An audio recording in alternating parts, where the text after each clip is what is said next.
front view of an analog camera. So the first part is film advance layer. Iniikot nito yung film sa loob ng camera in order to take a new picture. So next part is shutter button.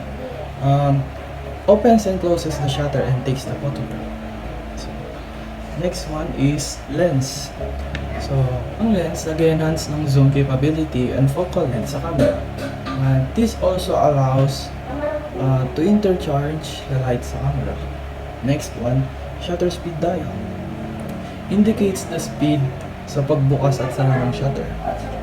Next one is film rewind lever and camera back release. Usually, hinihila to open the cover at the back. Next one is the hatchway.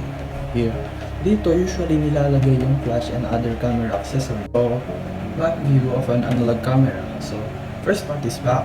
Serves as the cover to protect the film and the back of the camera. So, next part is viewfinder. Viewfinder, the window you look through para makita yung ika-capture mo or yung kukuhanan mo ng image. Next one is film compartment. Dito nilalagay yung film or storage area or kung saan mo siya ilalagay yung mga films.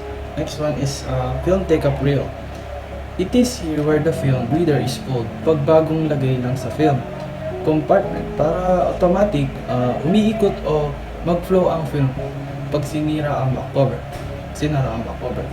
Next one is rewind release button. Releases the raw film bago bumalik sa camera. So, that are the parts of analog camera back portion.